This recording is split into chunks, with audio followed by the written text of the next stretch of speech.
Hello, everyone. Welcome. Welcome to this morning's session. My name's Ian Ballard. I'll be chairing the session today, and we'll go ahead and get started. So I'm delighted to welcome Sanne de Wit, a professor at the University of Amsterdam, who's going to be presenting to us about investigating habit making in the real world and experimental settings. Thank you.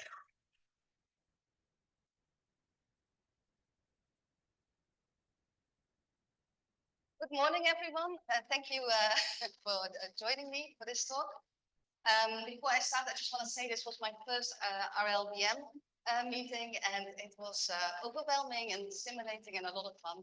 I want to thank the organizers giving me this opportunity to join the meeting. My talk is going to be quite different from most of the talks at this meeting. I'm going to be focusing on habits, and I will follow a little bit my personal trajectory in habit research. So starting out with the animal model, going to experimental models in humans, and then to more ecologically valid paradigms.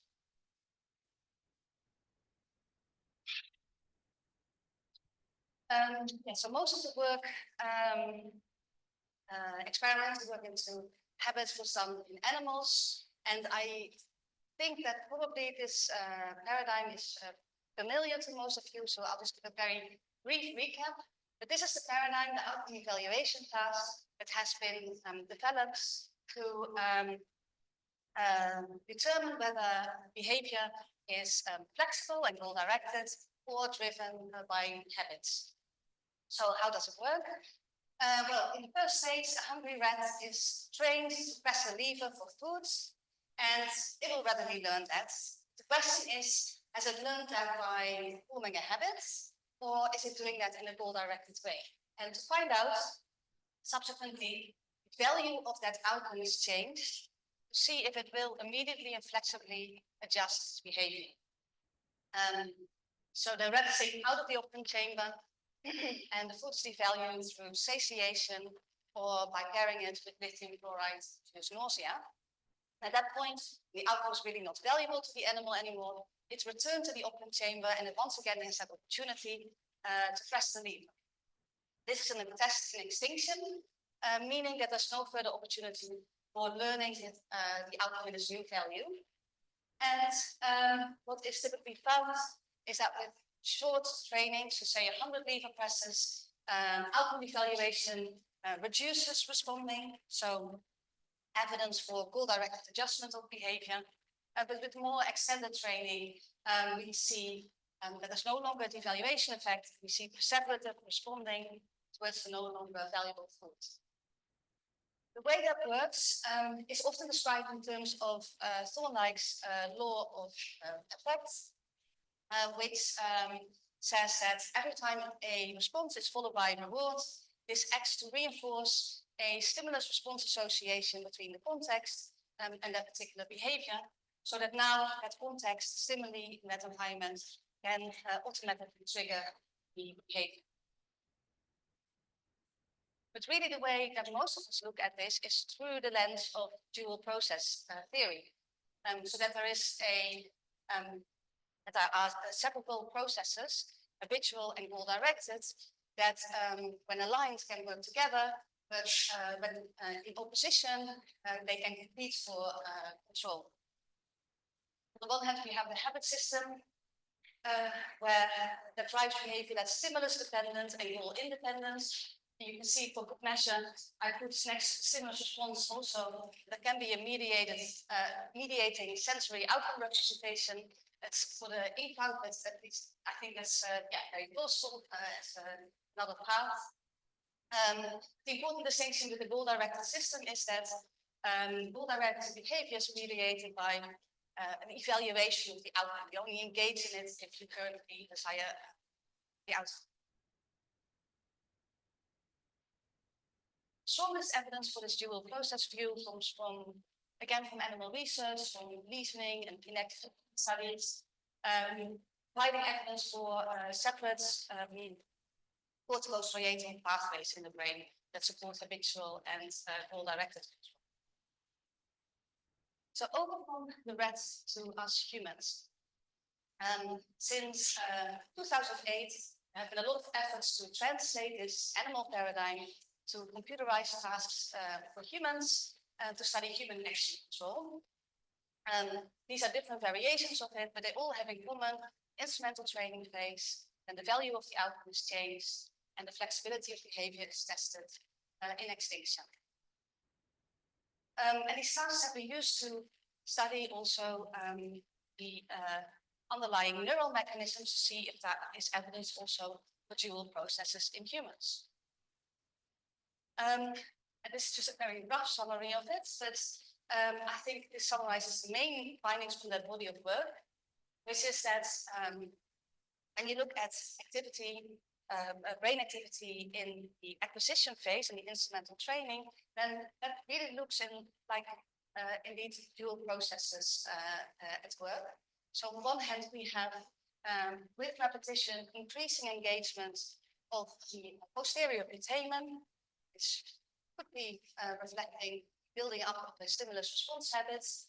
At the same time, we see decreased activity in the caudate, which is a region that has also been related to the flexibility of behavior. So this could be reflecting disengagement of goal-directed control. So that is in line with dual process view. However, when we try to relate brain activity to flexible adjustment of behavior when outcome values change, then the picture is a bit different, because now we see a lot of positive correlates in the caudate, ventral medial prefrontal cortex, orbital frontal cortex, also lateral prefrontal cortex, and a few more. Positively correlated to flexibility, so maybe reflecting goal-directed control. But we don't really reliably see negative correlates. That's no evidence for certain regions putting limits on the ability to act in a flexible manner. So from here, and also put in also a large structural MRI study that we did. And there we also only found evidence for corticostriatal connectivity in the goal-directed pathway to relate to performance, goal-directed performance, and no evidence for a habit pathway. So yeah, the picture that emerges is the one where the flexibility of human behavior is largely determined by variations in goal-directed control, as opposed to variations in habitual control. But maybe that is a bit of a fast rushed conclusion, especially in light of the clear limitations of the experimental paradigms that we currently have to study habits.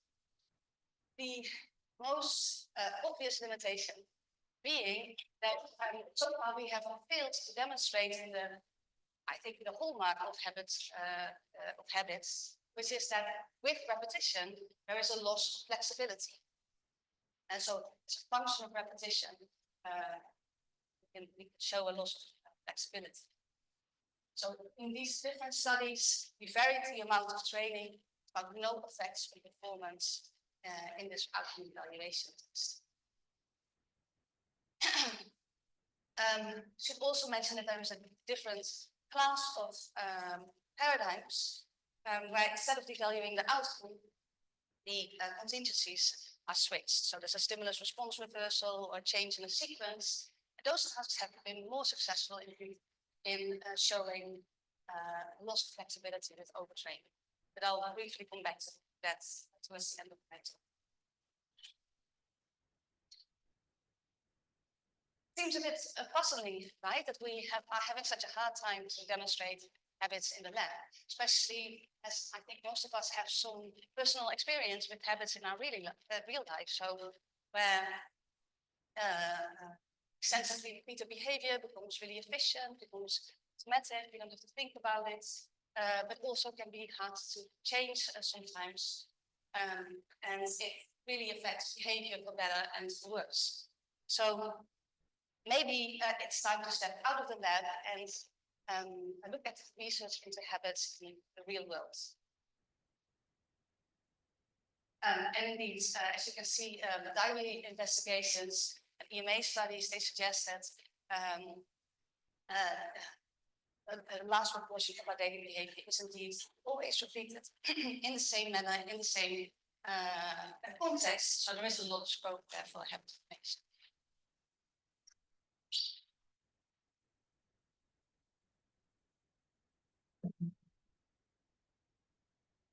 And the way that habits are studied in real life by social psychologists and health psychologists is mostly with self-report measures. The self-report habit index has been used a lot, and the self-report behavioral automaticity index, which is a subset of the self-report habit index. Shown here are the questions of the self-report behavioral automaticity index. So basically, people are asked to rate on a scale the extent to which a specific behavior is something that they do before realizing that they're doing it, something they do automatically without having to consciously remember, and without thinking.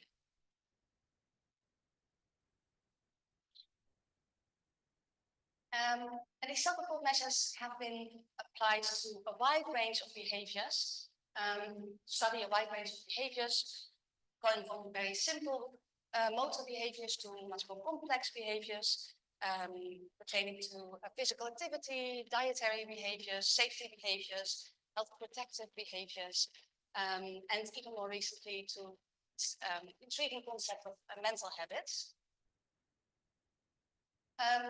But a caveat to a lot of that research, while it's really promising and interesting, and it's showing also that automaticity is often a very good predictor of future behavior, sometimes even better so than the explicitly held intentions of people. Caveats are that a lot of studies don't use objective measures of the target behavior, and don't study habits over a prolonged period of time.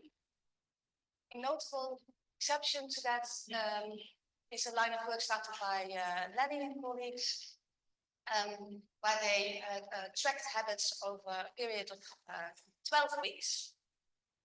So the way this works is they asked participants to identify a routine, a daily routine that they would like to form, be either related to eating, drinking, or exercise. And to make a plan for this, for example, if I get up in the morning, I will perform a stretching routine. And then during the next 12 weeks, they were asked to fill out a daily questionnaire on whether they have performed the behavior and how automatic that was. And then the next step was that Gladdy and colleagues modeled the acquisition of automaticity across those 12 weeks. And what they found was that initially there were large gains in automaticity, but then that leveled off until there was no longer an increase in automaticity. And so it was best described in most people by an asymptotic curve. And the other thing they found was that time it took people to reach that asymptote was a median of 66 days. Maybe you've come across this because it's all over the internet. It's used also as an inspiration for a lot of coaching and fitness programs, that it takes 66 days to form a habit. However, the sample size of this, that this was based on, was 39 people, and the actual range was between 18 and 254. So we set out to replicate this study.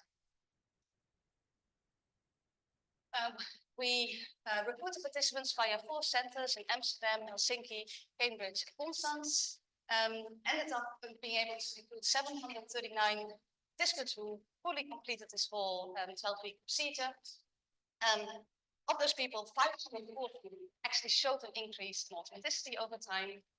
And of those 540, we could include 338, I think actually 324, sorry. 324 in the analysis.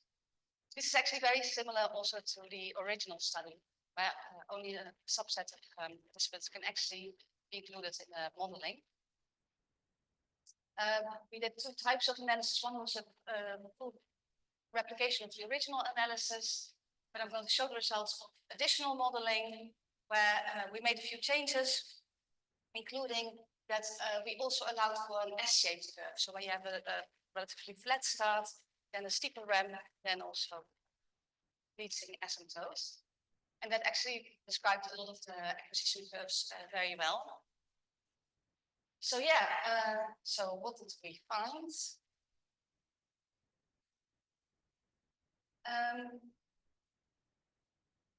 So on the y-axis, the time to reach asymptotes, and it's showing here per center, but on the right is the median of the total sample of 324 people indeed, and it was 62 days, which kind of surprised us, I have to be honest, but it's fair to say that this was a replication of the original study. However, I don't think it's, we could probably all agree it's not so interesting to look for like a golden number for the number of days that takes to reach asymptote, especially considering the large range that we observed between 5 and 596 days. Actually, our next step is to look for causes of this variability between people. Why does it take people, some people much longer than others? What are factors in their lifestyle and personality, in their habits, the routines that they chose that determine that? Yeah, so that's the next step. I'm sorry we could not complete this analysis for this meeting. I would have hoped to show you something already, but what's this space if you think this is interesting? But we already have some idea about determinants from other studies into real-world habit formation that haven't employed individual modeling, but look more at a group level. This was a recent study that we did into toothpicking. Our participants received a short intervention, motivating and providing information about the health benefits of toothpicking. And then they made a plan to do this every evening for the next 6 weeks. And also, during those 6 weeks, they were asked to report every week on the automaticity of the behavior, but also we obtained an objective measure of adherence by putting the toothpicks in an electronic container. So every time participants took out a toothpick, this was recorded and times. So you can see in this graph there was some increase in automaticity over time. And interestingly also, what we found was that a predictor of automatization was the immediate experience that people had when toothpicking. So just how pleasurable they found the act of toothpicking. And that replicates finding of Yuda and colleagues at UCL.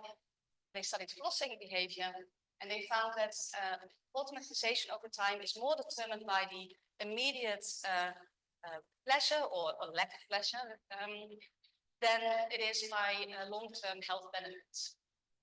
And that in fact is automaticity, not on adherence. It's not mediated by adherence. So it's really in line with this stimulus response reinforcement notion of habits that I showed earlier. This is another study with the electronic containers, but here the setup was to study medication adherence. It was a placebo medication. Again, people were asked to take a pill every day during 3 weeks, and also to report. They had to actually indicate their automaticity daily. And what we found here was that the automatization of this routine over time was related to conscientiousness, individual differences in conscientiousness, and in lifestyle regularity. And I think the lifestyle regularity is an interesting one because when you have a more regular life with more routines, it provides more anchors for forming new habits, for habit stacking. So it's really in line with that notion that the stability of the context is important.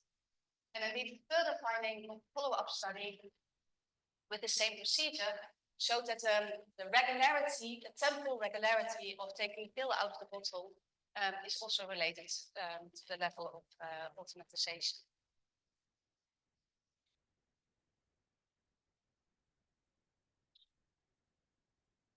So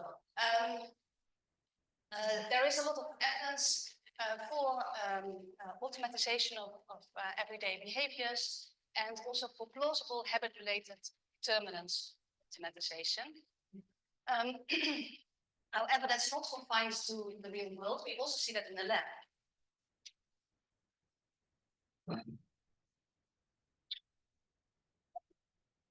Study by Stephanie Watson, he found that longer instrumental training in an outcome evaluation task led to higher subjective automaticity, and actually the level of automaticity also predicted subsequent vulnerability to slips of action in the outcome evaluation test phase. So yeah, we do see this in the lab.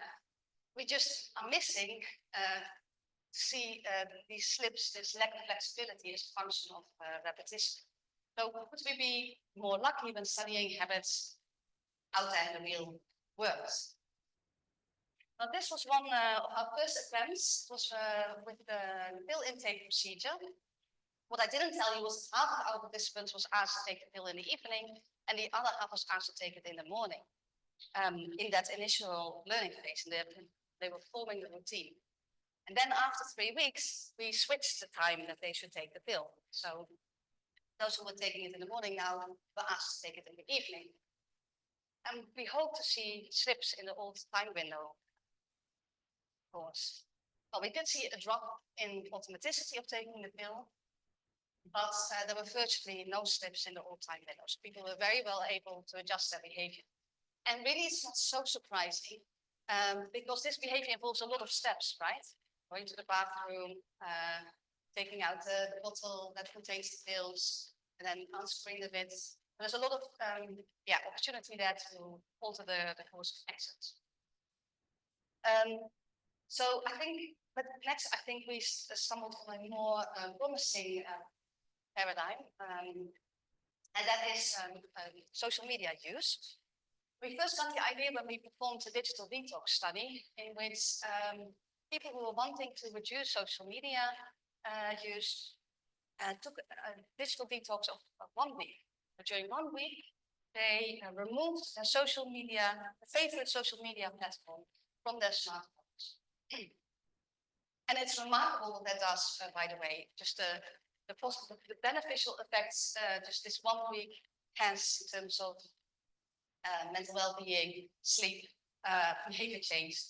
But that is a different talk. One thing we observed was that people reported a lot of slips of action in that detox week. So we had asked them, did you have a moment today when you wanted to open a social media app for realizing it had been removed from your phone? And you can see that actually really happens a lot, especially on the first day, and that it gradually decreased in the course of the detox week. So how we capture those slips? Well, we had a really good idea for that. And that is to place a decoy icon on the front screen of people's smartphones. So this decoy icon did not provide access to the platform. It just recorded the number of times that it was clicked. We actually had 2 groups. We had one group that was going through detox. And so their favorite social media platform had been removed from their phones. And now for that week, they got a decoy icon of that, with the icon of that social media platform on the front screen. They knew this, of course. This was not a working icon. And then we had a group decoy only. They weren't detoxing. We just moved their social media platform link to a folder and indeed placed the decoy icon also on that front screen. So now let's see if we can capture some of these slips happening. And as you can see here, this really happens a lot. So here's the average number of daily slips, and showing a lot of slips on the decoy icon. And as you would expect, this decreased in the course of the detox. What we hadn't really expected, I guess, is that the availability of the social media platform on people's smartphones didn't have an effect. So the two groups showed an equal number of slips. But still, this is, likely, habitual slips. Now, to provide a little bit more context, that was the intervention week, but we also measured app use and automaticity in the week preceding that intervention week and the week following it. That is shown here. So what you can see is that the detox, the 1 week refraining from using social media, led to a decrease in app openings in the week following it. It was effective in that sense. And by the way, you see also that we had a third group that just had a detox without a decoy. And it's was not significantly different. It was also showing this decrease. Decoy only group did not show it, that makes sense.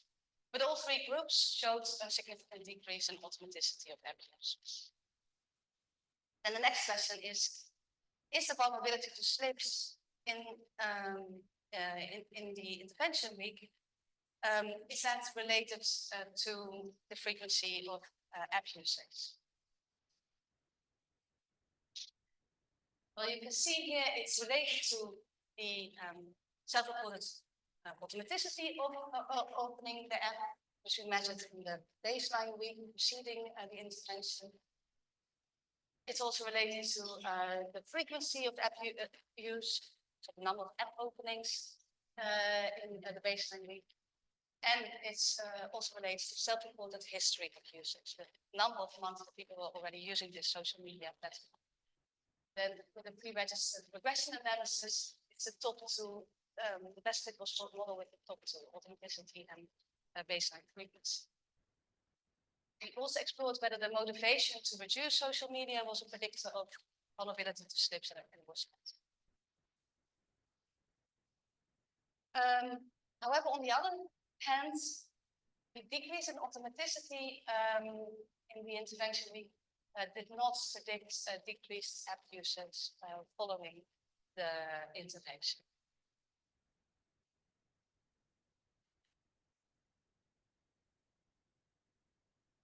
Okay, so interim conclusion. I think trying to make a case here that more ecologically valid paradigms, if you can call also social media ecologically valid, I guess it is in our world, they hold promise for the investigation of habits. And vice versa, I would argue that we can learn from real-world investigations for our experimental research. For example, by maybe introducing similar distractions or working memory load or dual tasking. And that's not a new idea, of course, and it's nicely captured in this illustration of Ben Gardner and colleagues. So they say when self-control is diminished, that's when habits determine whether behavior is performed or not. But when self-control is non-diminished and the intentions are strong, then those are decisive. Then intentions determine behavior. And this is something that may be going on in a lot of our experimental paradigms. But I think there's more that we can learn from real-world investigation. So there's one more aspect that I want to explore. And that is strategic planning. People are capable of translating their goals to stimulus response plans. We call this implementation intentions. So instead of formulating a goal intention, I will eat more fruits, an implementation intention that's a part of behavior is linked to a critical cue. For example, if I have lunch, then I eat fruit. And the idea of implementation intentions is that they kind of set you up for habit formation by already stipulating that you're going to perform the behavior in a stable context.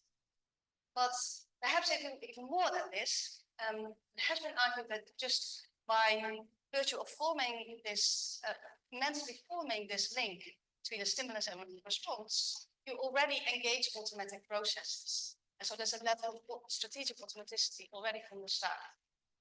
Interesting idea. So it's a lot of research into this, and implementation intentions often are more successful at promoting behavior change than simple goal intentions. And they also lead to acceleration in automatization of behavior. This is an example of a recent study of ours, where we tracked habits again. So we had all the adults participated in the study, and that wanted to also be more active. But they made a plan to make a daily walk for 3 consecutive weeks. And half of them was assigned to the goal intention condition, and half to an implementation intention condition, where they really had to specify a certain moment in the day when they were going to go out for their daily walk. And next they reported on the automaticity on a weekly basis, and also whenever they went out on a walk, we asked them to send us a photograph of their environment, providing us also with the time of their daily walk. And what we found was that implementation intentions led to both higher automaticity and greater temporal regularity. As you would expect, they did indeed attach that behavior to a stable time region of the day. We also know that people engage in strategic planning spontaneously. So it's used as a tool in interventions, but actually a lot of people already do this spontaneously a lot of the time. And that makes sense, right? You're trying to achieve a goal, that you think about which behavior is needed for that, and how, at which regular time points in the day provides a good opportunity for performing that behavior. And indeed, individual differences in spontaneous if-then planning have been linked to academic achievement as well as conscientiousness. So it seems beneficial to apply this. Now going back to the experiments work. So how does strategic planning affect performance in these tasks? This is the symmetrical outcome evaluation task, and I won't go into great detail, but what participants have to do is they have to collect ice creams that are valuable from ice cream vans, and the logo on the ice cream van tells you which ice cream it holds inside. So at the start of each training block, participants are told which ice creams are currently valuable with points, and which ice creams will lead to reduction points. And then based on those outcome values, they then collect ice cream from some of the vans, like Western Space Park, and withhold those points on other trials. With time, this leads to stimulus response learning and a high level of accuracy. So in this study, we gave them that training, but they were already at a high level, and then we introduced planning. Half of the stimuli they engaged in forming implementation intentions, and for the other half they formed goal intentions.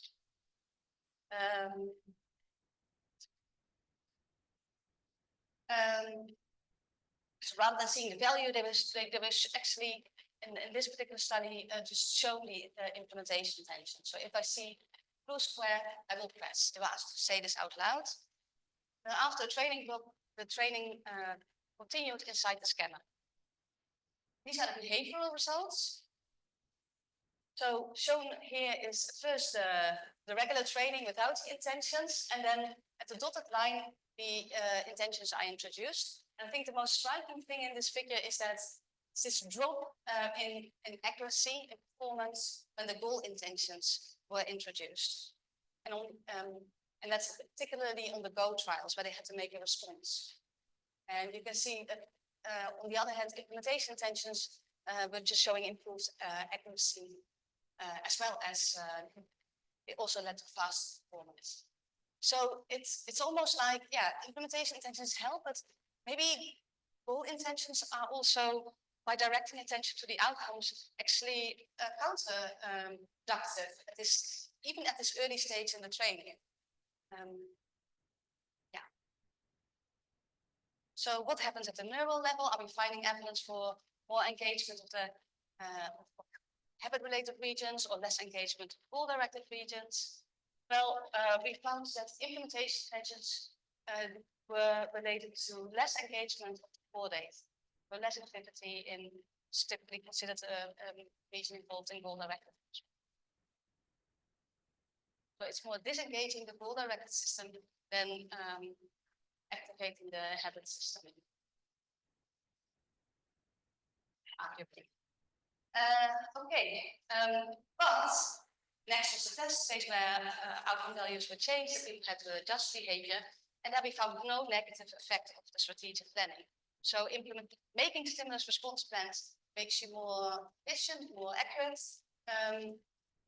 but it doesn't lead to a loss of flexibility. It's like overtraining so far, paradigms. Skip that. I think in the interest of time, I'm going to keep this very brief. Skip this. I just want to say that we've also studied what happens when you introduce the intentions during the test phase. So you had the instrumental training, output values changed, and now you ask people to either form a goal intention or an implementation intention before they go into that critical test phase. And then we found that forming stimulus response plans helps you to be more flexible, right? To act in a more goal-directed way in the test phase. So making this translation to new goal-congruent stimulus response links and support goal-directed performance. And importantly, here we're manipulating it, but we have a strong suspicion this is what most of our participants are doing anyway. They're doing this spontaneously. For example, in this study, we asked participants in the test phase when you were instructed about the new outcome values, what were you focusing on? Were you focusing on the values of the outcomes, or were you focusing on which stimuli you should now respond to, yes or not? The overwhelming majority answered that their focus was on stimuli. And we have a strong suspicion that actually, while we're trying to capture competition between stimulus response, habitual control, and this outcome-mediated goal-directed control, and there's also actually in these paradigms an element of competing planned stimulus response plans.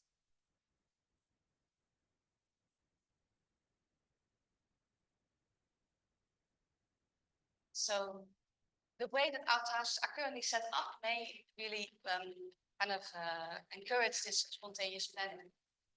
Less explicit emphasis on the goals and the goal values may help to reduce this, and also a less explicit break between the learning phase and the subsequent test phase.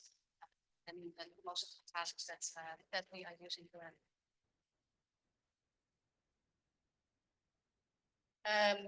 Very different challenge that I wanted to mention is finding that sweet spot in the amount of behavioral repetition, because that's also something I worry about, that we're not having quite the right amounts of minimal and extensive training, and without just running a lot of iterations, it's hard to know exactly where that switch happens between flexible behavior and more habitual. And then finally, I mentioned those stimulus response, reversal, and switch tasks. And I guess the jury is still out then on why they are finding these effects, whilst outcome evaluation tasks are not finding effects of overtraining. If people are spontaneously engaging in stimulus response planning anyway in some of our tasks, then the nature of it is not so different. So maybe then it's more related to the way that time pressure is exerted, or using different measures, using a reaction time, for example. I think the jury is still out on this and the search continues. This is a nice picture that Tim made, showing the citation map, and it's showing habit research in different areas. And I think you can see in the lights, green, yellow is the experimental research, mostly in animals. you can see there's clusters. And what I think is happening in recent years is that there's more and more crosstalk between the fields and translational work. And I think that will really benefit the field. So there's a lot of value in bridging the gap between experimental and lab research to different aspects of habits. And that's it. I just want to thank my collaborators. Thank you for your attention.